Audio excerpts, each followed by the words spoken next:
Hello बच्चों, मैं हूँ आपके गुरु सर। आज हम पढ़ने वाले हैं कक्षा 10वीं के अध्याय 3 के उदाहरण नंबर 7 और उनके आगे के उदाहरण को। तो बच्चों, आपके सामने में उदाहरण नंबर 7 जो दिया है, ये एग्जाम के दृष्टिकोण से बहुत ज़्यादा इंपॉर्टेंट होने वाला है। तो इसको आप अच्छे से समझेंगे, अच्छे से पढ़ेंगे, क्योंकि एग्जाम में यदि आएगा तो पूरे 6 नंबर आपको देके जाएगा। तो इसको आप अच्छे से समझिएगा।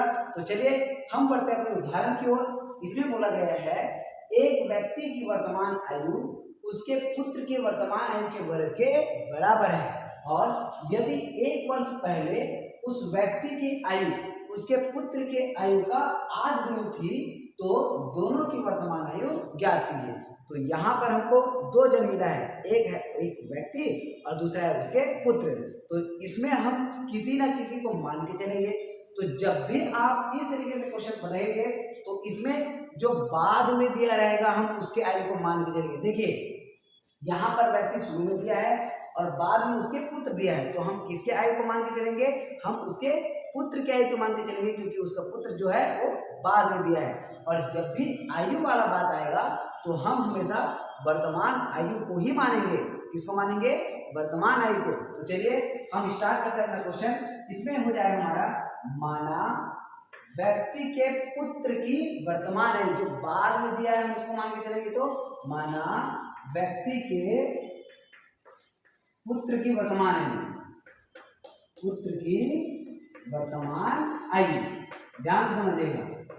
ये हो गया हमारे पास x वर्ष।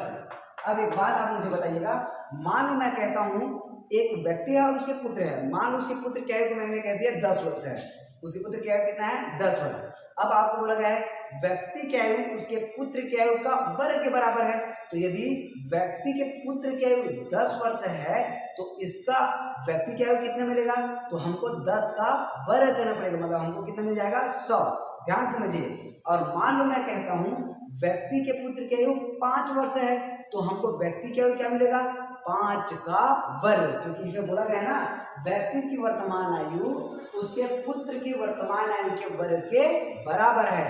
तो जितना भी उसके पुत्र के आयु आएगा, व्यक्ति के आयु को निकालने के लिए हम उसका वर्ग करेंगे। मतलब यहाँ पर हमने व्यक्ति के पुत्र की आयु को हमने क्या माना है? x माना है। तो व्यक्ति की आयु को निकालने के लिए क्या करेंगे? इस x का कर देंगे वर्ग। तो चलिए अब यहीं से हमको प्राप्त हो जाएगा व्यक्ति की वर्तमान आयु, व्यक्ति की वर्तमान आयु, वर्तमान आयु, ये हमको क्या मिल जाएगा? क्योंकि बोला गया ना उसके पुत्र के वर्तमान आयु के वर्ग के बराबर है, तो हमको यहाँ पर क्या मिल जाएगा? x का वर्ग वर्ष। अब ध्यान से समझिएगा, है ना। अब बात हो रही है, यदि 1 वर्ष पहले उस व्यक्ति की आयु कितने वर्ष पहले की? 1 वर्ष पहले। यदि मैं आपको कहता हूं कि अभी मेरी आयु 20 वर्ष है, ध्यान समझिएगा, है ना। अभी मेरी आयु कितना है? 20 वर्ष है। तो 1 वर्ष पहले मेरी आयु कितनी रही होगी? तो आप तुरंत दिमाग लगाएंगे और आपको पता चल जाएगा कि मेरी आयु कितना रहा होगा? 19, क्योंकि अभी मेरी आयु 20 है। 1 वर्ष पहले की बात हो रही है, तो हम 1 को क्या कर देंगे? माइनस। तो यहाँ पे एक बात समझिएगा, जब पहले की बात आएगा, क्या? जब पहले की बात आएगा तो हम करेंगे माइनस, और जब बाद की बात आएगा तो हम करेंगे प्लस। जैसे कि अभी मेरी आयु कितना बोला मैं? 20। 1 वर्ष पहले की आयु की बात हुआ तो मैंने 1 माइनस किया। और मान लो मैं कहता 1 वर्ष बाद मेरी आयु कितनी हो जाएगी, तो अभी मैं 20 की हूँ, तो आगे यदि मैं सोचूंगा तो क्या हो जाएगा? 21। तो बाद की बात आया तो प्लस और पहले की बात आया तो माइनस। तो यहाँ पर प्रश्न में हमको क्या बोला गया है? 1 वर्ष पहले। तो जो भी अभी वर्तमान आयु मिला है उसमें हम एक एक क्या करते जाएंगे? माइनस करते जाएंगे। तो चलिए यहाँ पर हम कंडीशन के साथ करते हैं। 1 वर्ष पहले, 1 वर्ष पहले व्यक्ति के पुत्र की आयु। अब वहां पर वर्तमान में लिख दीजिएगा, अभी जैसे हम वर्तमान में हैं, 1 वर्ष पहले को वर्तमान रहेगा क्या? तो वहां पर आप वर्तमान नहीं लिखेंगे, केवल क्या लिखेंगे? 1 वर्ष पहले व्यक्ति के पुत्र की आयु, व्यक्ति के पुत्र की आयु। अभी देखिए व्यक्ति के पुत्र की आयु अभी हमको क्या मिला है? x वर्ष मिला है। तो 1 वर्ष पहले जब हम बात करेंगे ये हो जाएगा x माइनस 1 वर्ष।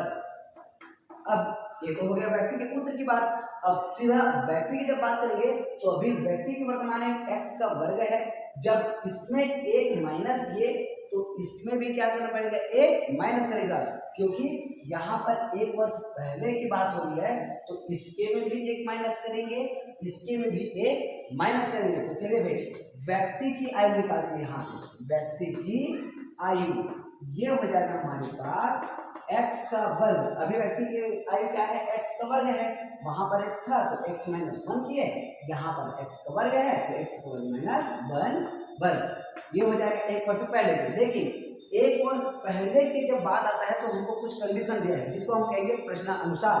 तो देखिए उसके पुत्र के आयु की 8 गुनी थी, व्यक्ति की आयु उसके पुत्र के आयु का कितना गुना, 8 गुना। तो हम यहाँ पर लिख देंगे प्रश्नानुसार। ये हो जाएगा हमारे पास प्रश्न अनुसार। तो व्यक्ति की आयु एक वर्ष पहले व्यक्ति की आयु क्या मिला है भाई, x का वर्ग माइनस 1। हमको क्या मिला है, x का वर्ग माइनस 1, और उसके पुत्र की आयु क्या मिला है, x माइनस 1। तो यहाँ पर कंडीशन में क्या बोला गया है, व्यक्ति की आयु उसके पुत्र की आयु की 8 गुनी थी, व्यक्ति की आयु उसके पुत्र के आयु का कितना गुना था, 8 गुना। तो हमने यहाँ पर प्रश्न अनुसार बना दिया। हमने क्या किया, व्यक्ति की आयु उसके पुत्र की आयु का कितना गुना कर दिया, 8 गुना। जैसे प्रश्न को हमने वैसे उतार दिया, जमा दिया। अब देखिए यहाँ पर इसको हम कैसे करेंगे, ये तो जो खत्म हो जाएगा x का वर्ग माइनस 1, लेकिन यहाँ पर जो 8 का गुना होता है उसको कहाँ करेंगे, अंदर में गुणा करेंगे। तो 8 गुना x करेंगे तो हो जाएगा 8x, माइनस का हो गया माइनस, क्योंकि माइनस प्लस गुना क्या होता है, माइनस होता है। 8 एकम 8। क्योंकि इसको हमको वर्ग समीकरण के रूप में बनाना है तो एक साइड हमको क्या लाना पड़ेगा, 0 लाना पड़ेगा। तो उसके लिए क्या करिएगा, इन दोनों को कर दीजिए पक्षांतर। तो ये प्लस वाला इधर आके माइनस हो जाएगा और ये माइनस वाला इधर आके प्लस हो जाएगा। तो ये हमको क्या मिलेगा भाई, x का वर्ग, ये प्लस को हो गया माइनस, ये इधर आ रहा है ना, तो ये प्लस का माइनस हो जाएगा, ये माइनस का प्लस हो जाएगा। तो ये 8x हो गया और माइनस 1 तो पहले से हमारे पास बचा हुआ था, और ये जो माइनस में क्या हो जाएगा, प्लस हो जाएगा। तो प्लस में क्या मिल जाएगा, 7, और बराबर में 0, क्योंकि दोनों जब इधर आ गया तो बराबर में क्या मिल गया, 0 मिल गया। अब इसको हम कैसे करेंगे, x का वर्ग माइनस 8x। अब इन दोनों को जब हम हल करेंगे तो 7 प्लस है 1 माइनस है, तो 1 प्लस और 1 माइनस रहता तो घटता है, चिन्ह बड़े से जगह लगता है। तो 7 में जब हम 1 घटाएंगे क्या आ जाएगा, माइनस, सॉरी ये 8 था ना, ये 8 नहीं मिली, यहाँ पर 7 में आएगा, यहाँ पर क्या आएगा 8। तो 8 में जब हम 1 घटाएंगे तो यहाँ पर क्या आ जाएगा भाई 7, और चिन्ह बड़े से जगह मतलब क्या लगेगा, प्लस। ये 8 माइनस इधर आके क्या हुआ था, प्लस, यहाँ पर मैं 7 लिख दिया था, है ना। 8 में 1 घटाया तो आ गया 7, और बराबर में क्या हो गया, 0। अब देखिए यहाँ पर जो मिला है ये हमारा वर्ग समीकरण है, और वर्ग समीकरण में आपको मध्य पद को तोड़ने आता है। उसके लिए हम क्या करते हैं, पहले और अंतिम का करते हैं गुणा। तो 7 एकम 7x का वर्ग हुआ। अब 8 के लिए हम सोचेंगे योग, क्योंकि इन दोनों बच्चे प्लस प्लस है, गुणनफल भी कितने प्राप्त होगा, प्लस में ही प्राप्त होगा। तो इन दोनों को हम जब गुणा करेंगे तो 7x का वर्ग आएगा प्लस में, तो 8 के लिए हम सोचेंगे योगफल। ऐसी दो संख्या बताना है जिनका योगफल होता है 8 और गुणा करने पर कितना आना चाहिए, 7। तो ये पहला ही शुरू में आपको पता चल जाएगा कि 8 के लिए हमको क्या क्या मिलेगा, 7 धन a, क्या मिलेगा, 7 धन a। तो चलिए इसको हम छोड़ देते हैं, x का वर्ग माइनस को हो गया माइनस, और 8 के लिए हमको क्या मिल जाएगा, 7 धन a। ये किसके लिए है, केवल 8 के लिए। बाहर में पहले से बचा हुआ है x और धन में बचा हुआ है हमारे पास 7, बराबर में हो जाएगा 0। अब देखिए यहाँ पर जो हमको क्वेश्चन मिला है इसमें हमको x को भी अंदर गुणा करना है, ऋण को भी अंदर गुणा करना है। तो ये हमको क्या मिलेगा, x का वर्ग माइनस प्लस गुना माइनस, 7 गुना x करेंगे तो 7x, same process, minus plus गुना माइनस, 1 गुना x करेंगे तो 1x, और प्लस में बचा हुआ हमारे पास 7, और बराबर में हो जाएगा 0। अब देखिए यहाँ पर जैसे हमको 4 पद मिलता है तो हम दोनों पद बना देते हैं जोड़ा। अब देखिए यहाँ पर क्या होगा, दोनों से निकालेंगे कॉमन, दोनों में कॉमन क्या है भाई, x कॉमन है। तो x निकालने के बाद यहाँ पर से बचा है x, और माइनस में यहाँ पर से बचा है 7। और मैं आपको बोल रहा हूँ पहले क्वेश्चन में जो मिलेगा वही अगले क्वेश्चन में भी मिलना है। तो अगला क्वेश्चन हम सीधा लिख देंगे x माइनस 7। अब देखिए इनमें से हम क्या बाहर निकालेंगे, तो हमको x माइनस 7 मिलेगा। तो हम क्या करेंगे, यहाँ पर से निकालेंगे -1, क्या निकाल देंगे, -1, और बराबर में बच जाएगा हमारे पास 0। तो इस तरीके से हमने इसको हल किया। अब जो 2 बार है, जो 2 बार है उसको हम लिखेंगे 1 बार, मतलब x माइनस 7 तो जो 2 बार है उसको एक बार लिखेंगे, तो ये हमको मिल जाएगा क्या, x माइनस 7, और उसके बाद जो बच जाएगा उसको अगले क्वेश्चन में लिख देंगे। तो x माइनस 1 को अगले क्वेश्चन में भर देते हैं। देखिए x माइनस 1 और बराबर हो जाएगा 0। यहाँ तक आने के बाद हम क्या करते हैं, इसके बराबर भी 0 लेके चलते हैं, इसके बराबर भी 0 लेके चलते हैं, तो हमको क्या मिल जाएगा, x माइनस 7 के बराबर भी 0 और x माइनस 1 के बराबर भी 0।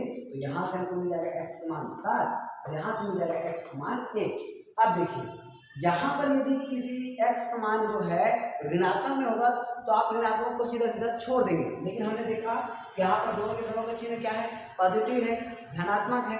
तो आप क्या करिएगा, थोड़ा सा विचार करिएगा, क्या यदि मैं x बराबर 1 रखता हूँ किसके आयु को, उसके पुत्र के आयु, तो 1 यहाँ पर पुत्र की आयु हुआ, अब यहाँ पर 1 का वर्ग करेंगे तो उसका मान भी क्या हो जाएगा, 1 ही हो जाएगा। ध्यान से मैं क्या कह रहा हूँ, पुत्र की आयु को यदि मैं 1 लेता हूँ तो 1 का वर्ग पिता की आयु 1 का वर्ग भी 1 ही प्राप्त होगा। तो कभी भी पिता और पुत्र की आयु समान होगा ऐसे पॉसिबल है क्या, बिल्कुल भी पॉसिबल नहीं है। तो हम x बराबर 1 लेकर नहीं चल सकते, तो हम x बराबर क्या लेकर चलेंगे, 7। इसको हम क्या कहेंगे, पुत्र की वर्तमान आयु, पुत्र की वर्तमान आयु।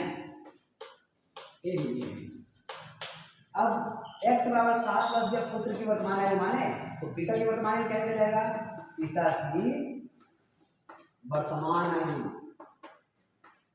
वर्तमान आयु ये हमको मिल जाएगा x का वर्ग मतलब 7 का वर्ग और 7 का वर्ग मतलब 49 वर्ष। तो इस तरीके से हमको क्या पता चला, पिता की वर्तमान आयु 49 वर्ष और पुत्र की वर्तमान आयु 7 वर्ष होगा। इस तरीके से आप इस क्वेश्चन को बनाएंगे। ये क्वेश्चन बहुत ज़्यादा इंपॉर्टेंट है, तो इसको आप अच्छे से प्रैक्टिस करिएगा, अच्छे से बनाइएगा। अब हम बढ़ते हैं अपने उदाहरण की ओर। तो चलिए बच्चों, आगे जो हमको प्रश्न दिया है ये है हमारा उदाहरण नंबर 8। ये भी एग्जाम के दृष्टिकोण से बहुत ज़्यादा इंपॉर्टेंट है, तो इसको भी आप बहुत ध्यान से समझेंगे। देखिए उदाहरण नंबर 8 में क्या दिया है, एक आयताकार खेत की परिमाप, ध्यान से समझिएगा, आयताकार खेत की परिमाप, आकृति हमको मिल गया है आयत के आकार का और उसका परिमाप हमको मिल गया है क्या, 82 मीटर तथा उसका क्षेत्रफल 400 वर्ग मीटर है। खेत की चौड़ाई ज्ञात कीजिए। 2 चीज हमको मिला है, एक परिमाप मिला है और दूसरा उसका क्षेत्रफल मिला है। तो आयत की जब बात आ रही होगी तो तुरंत आपके दिमाग में आता है आयत की लंबाई और आयत की चौड़ाई। तो दोनों को हम मान के चल देते हैं। यदि हम आयत की लंबाई को मान ले तो मानने की बात क्या है, ए और बी मान सकते हो या एक्स या वाई मान सकते हो। तो चलिए हम दोनों को मान के चलते हैं, लेकिन खैर मानने की आवश्यकता तो नहीं पड़ता आपको, लेकिन हम दोनों को मान के चलेंगे ना तो आपको और इजी समझ में आएगा। तो देखिए हम क्या मान के चलेंगे, दोनों की लंबाई और चौड़ाई को। तो ये देखिए हमारा प्रश्न है क्या, आयताकार क्या है, खेत है, तो हम आयताकार खेत की लंबाई को मानेंगे x मीटर और चौड़ाई को मानेंगे y मीटर। तो चलिए भाई, माना आयताकार खेत की लंबाई, आयताकार खेत की लंबाई ये हमको मिल जाएगा क्या, x मीटर और चौड़ाई, चौड़ाई को हम क्या मान लिए भाई, इसको हमने मान लिया y मीटर। आप चाहो तो बिना x और y माने बना सकते हो, उसको कैसे करना पड़ता है, थोड़ा सा अलग प्रोसेस करना पड़ता है, लेकिन इसमें आपको और इजी लगेगा, इसलिए आपको मैं इस तरीके से बता रहा हूँ। देखिए अब चूंकि हमको क्या मिला हुआ है, परिमाप, क्या मिला हुआ है, परिमाप, परिमाप कितना दिया हुआ है भाई, 82 मीटर बराबर में 82 मीटर। अब ये खेत जो है वो कौन से आकार का है, आयत के आकार का, और आयत का हमको परिमाप का फार्मूला पता होना चाहिए, यदि पता नहीं है तो अभी जान लीजिए। परिमाप का सूत्र होता है 2 कोष्टक में लंबाई धन चौड़ाई, क्या होता है, 2 गुना लंबाई धन चौड़ाई। आयत के परिमाप का सूत्र हो गया 2 गुना लंबाई धन चौड़ाई बराबर में 82 मीटर। अब देखिए 2 गुना कर रहा है, उधर जाके क्या करेगा, भाग करेगा। तो देखिए हमको क्या मिल जाएगा, लंबाई का मान दिया हुआ है x और चौड़ाई का मान क्या दिया हुआ है y। तो हमने x धन y बराबर क्या प्राप्त कर लिया, 82 के बटा में 2। 2 क्या कर रहा था, गुणा, उधर जाके क्या किया, भाग। तो सिंपल सी बात है, क्या मिला, 82 के बटा में 2। अब देखिए यहाँ पर हमको मिला x धन y बराबर में 82 के बटा में 2 मतलब हम क्या कह देंगे, इसको कह देंगे 41।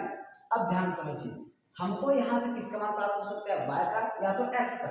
यदि x मान प्राप्त करेंगे तो y का पक्षांतर करेंगे और y का मान प्राप्त करेंगे तो x का मान पक्षांतर कर देंगे। तो आप क्या करिएगा, y का मान हमको अंतिम में निकालना है तो y को रखे रहिए, x को कर दीजिए पक्षांतर। तो y बराबर हमको क्या मिल जाएगा 41 माइनस x प्लस इधर क्या हो गया माइनस। अब आपको y का मान हो गया x ऋण 41 और इसको आप दे दीजिएगा क्या, समीकरण नंबर 1। अब आप प्रश्न में वापस चलिए, इसमें बोला गया है उसका क्षेत्रफल, किसका क्षेत्रफल, आयताकार खेत का। तो यहाँ पर से हम पुनः जब प्रश्न में आते हैं तो हम क्या लेके चलेंगे, आयताकार खेत का क्षेत्रफल। पुनः हमको क्या मिला है, आयताकार खेत का क्षेत्रफल, खेत का क्षेत्रफल ये हमको क्या मिला है भाई 400 वर्ग मीटर। अब आप सबको पता होगा कि आयत के क्षेत्रफल का सूत्र क्या होता है, लंबाई गुणा चौड़ाई। क्या होता है, लंबाई गुणा चौड़ाई। तो यहाँ पर हम फॉर्मूला लगा देंगे, लंबाई का मान है x और चौड़ाई का मान है y। x गुणा y मतलब लंबाई गुणा चौड़ाई और बराबर में हमको क्या मिल गया है भाई 400। अब देखिए y का मान हमको कुछ दिखाई दे रहा है क्या, 41 माइनस x को हमने जो बच्चों उतार दिया, y का मान हमने क्या लिख दिया 41 माइनस में x और बराबर में हमको मिल गया है क्या 400। अब देखिए x को क्या करेंगे, अंदर गुणा करेंगे। तो जब इसको हम अंदर गुणा करेंगे तो ये हो जाएगा x गुणा 41 मतलब 41 x प्लस माइनस गुणा हो जाएगा माइनस और x गुणा जब x करेंगे तो हो जाएगा x का वर्ग। अब ये 400 को हम एक काम करते हैं, इधर पक्षांतर कर देते हैं, क्योंकि वर्ग समीकरण बनाने के लिए हमें क्या करना पड़ता है, एक साइड में 0 रखना पड़ता है। तो हमने क्या किया 400 को प्लस इधर ले जाके माइनस कर दिया, तो ये हो जाएगा माइनस 400 और बराबर में हो जाएगा 0। आप यदि चाहे तो इसको भी इधर पक्षांतर कर सकते हैं, आप यदि चाहे तो इसको भी इधर पक्षांतर कर सकते हैं। आपका काम क्या रहेगा, एक साइड में 0 लाना, चाहे इधर वाले को इधर पक्षांतर करके 0 करिए, चाहे इधर वाले को इधर पक्षांतर करके 0 करिए। अब इसको हम जमा के जब लिखते हैं तो हमको क्या मिलेगा माइनस x का वर्ग और यहाँ पर प्लस में दिया है 41x। अब x के सामने 41 x के सामने कुछ नहीं मतलब प्लस ही होता है, आप समझिएगा है ना, और माइनस हो जाएगा हमारे पास क्या 400 और बराबर में 0। तो इस तरीके से हमको ये वर्ग समीकरण के रूप में मिल गया। लेकिन इसमें थोड़ा सा आपको देखने के लिए समझ में आएगा कि वर्ग वाला पद किस में है, माइनस में है। तो आप क्या करिएगा, एक बात थोड़ा सा दिमाग में लेके चलिए कि वर्ग वाले में जब माइनस है और उसको हम करेंगे प्लस, माइनस से किस में बदलेंगे प्लस, तो आप सभी पदों में या दोनों पक्षों में माइनस चिन्ह का गुणा कर रहे हैं, समझ लीजिएगा। सभी पदों में किस गुणा करेंगे माइनस। रीजन क्या है कि x का वर्ग किस में है माइनस, मतलब वर्ग वाला पद यदि माइनस में है तो हम इसमें क्या कर देंगे पूरे पद में माइनस चिन्ह का गुणा कर देंगे। तो हमको क्या मिलेगा भाई, ये हमको मिल जाएगा x का वर्ग माइनस वाला होगा प्लस और एक प्लस वाला हो जाएगा माइनस, फिर से माइनस वाला हो जाएगा क्या प्लस। इस तरीके से हमको क्या मिल गया वर्ग समीकरण। अब ये 0 में यदि हम माइनस करें या प्लस करें उसमें कोई वैल्यू होने वाला है नहीं, कोई बदलाव होने वाला है नहीं, तो इसको हमने 0 का 0 रख दिया। अब ये हमारा वर्ग समीकरण, मध्य पद को जोड़ना है, पहले और अंतिम का गुणा करना है। तो पहले और अंतिम का गुणनफल किसमें आ जाएगा 400x का वर्ग, दोनों का चिन्ह प्लस है तो हमारा प्लस ही आएगा, मतलब योग सोचना पड़ेगा। इसके लिए योग सोचना पड़ेगा 41 के लिए। तो ऐसी दो संख्याएं सोचते हैं जिसका योगफल कितना आता है 41 और उसको गुणा करने पर कितना आता है 400। तो वे दो संख्याएं हमारा होगा 25 और 16। क्या होगा 25 और 16। तो उसको गुणा करके देखिएगा और उसको जोड़ के देखिएगा तो हमको नई संख्या क्या मिलने वाला है भाई, हमको मिलने वाला है 40 के लिए 25 धन 16। तो ये हो जाएगा हमारा x का वर्ग माइनस 25 धन 16, ये केवल 40 के लिए है। बाहर में क्या बचा हुआ है हमारे पास x, तो इसको हमने लिख दिया x और प्लस में जाएगा 400 बराबर में है 0। अब देखिए x का वर्ग रहा माइनस 25 और x को भी अंदर गुणा करेंगे तो माइनस 25x माइनस का गुणा हो जाएगा माइनस 16 गुणा x करेंगे तो हो जाएगा 16x। इस तरीके से हमको क्या मिल गया, कोष्टक ढेर हो गया, माइनस चिन्ह अंदर गुणा हो गया और प्लस में मिल जाएगा 400 बराबर में 0। अब देखिए 4 पद हमको दिखाई दे रहा है ना, 4 पद हमको दिखाई दे रहा है तो दोनों पद को बनाते हैं जोड़ा। अब इस जोड़े से क्या कॉमन निकलेगा, सिंपल सी बात, इसमें भी x है और इसमें भी क्या दिखाई दे रहा है x दिखाई दे रहा है। तो x हमने कॉमन निकाला, क्या बच गया x माइनस 25। x के वर्ग से x निकला, वर्ग का मतलब होता है 2 बार गुना, तो एक बार का x निकला है, एक बार का x बचा है, और ये वाला जब x निकला तो हमारे पास क्या बच गया केवल 25। अब अगले क्वेश्चन में भी हमको x माइनस 25 प्राप्त करना ही पड़ेगा, तो यहाँ पर से हमने क्या निकाला होगा, तो x ऋण 25 बचा।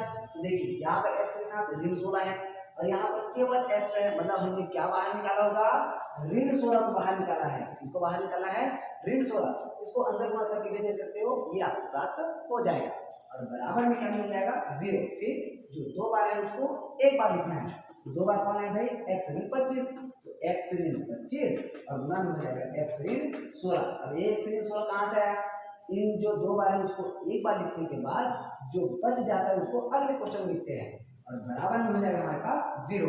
फिर क्या करते हैं, पहले के बराबर भी 0 और दूसरे के बराबर भी 0, तो यहाँ से हमको x मान मिल जाएगा 25 और x मान क्या मिल जाएगा 16। अब ध्यान से समझिए, हमको मान किसका निकालना है, चौड़ाई का, तो चौड़ाई का मान निकालने के लिए क्या करिएगा, x बराबर रख दीजिए 25 यहाँ पे, तो चौड़ाई का मान क्या प्राप्त हो जाएगा 16, और यदि x बराबर हम 16 रखते हैं तो चौड़ाई का मान क्या हो जाएगा 25। अब आपको पता होगा लंबाई और चौड़ाई में बड़ा कौन होता है, लंबाई, तो हमको यहाँ से चौड़ाई का मान 25 लेके नहीं चलना है, हमको क्या लेके चलना है 16। तो हम लंबाई को यदि हम x को 25 लेके चलते हैं तभी हमारा उत्तर सही आएगा, और 16 को लेके चले जाएंगे तो चौड़ाई बड़ा हो जाएगा। तो आप x बराबर 25 को लेके चलिएगा ताकि चौड़ाई का मान कम प्राप्त हो। x बराबर हमने ले लिया 25 और इसका मान कहाँ रखेंगे, समीकरण नंबर 1 में। x बराबर 25 का मान कहाँ रखेंगे, समीकरण नंबर 1 में रखने पर। चलिए भाई करते हैं मान, ये हो जाएगा y बराबर 41 माइनस 25 और 41 से 25 घटाएंगे तो 16 मीटर। y क्या हमारा आयताकार क्षेत्र का चौड़ाई, और अंतिम में इसको जरूर लिखिएगा, अतः आयताकार क्षेत्र की चौड़ाई कितना मिला हमको, ये हमको मिल गया है 16 मीटर होगा या होगी, जैसा और लिख सकते हो, ये हो जाएगा हमारा आंसर। तो बच्चों इस तरीके से ये क्वेश्चन हमारा बनेगा, ये भी क्वेश्चन आपके एग्जाम के लिए बहुत ज़्यादा इंपॉर्टेंट है। तो आज के लिए इस वीडियो में हम केवल 2 बहुत इंपॉर्टेंट प्रश्न को हल करते हैं और आगे की वीडियो में आगे के प्रश्नों को हल किया जाएगा। तो आपका काम यही है कि आप इन वीडियोस को, खासकर इस वीडियो को ज़्यादा से ज़्यादा बच्चों तक जरूर पहुंचाइएगा, क्योंकि ये दोनों के दोनों क्वेश्चन बहुत ज़्यादा इंपॉर्टेंट है और पूरा 6 नंबर का आएगा। तो आपका काम इन वीडियोस को ज़्यादा से ज़्यादा बच्चों तक पहुँचाना। Thank you.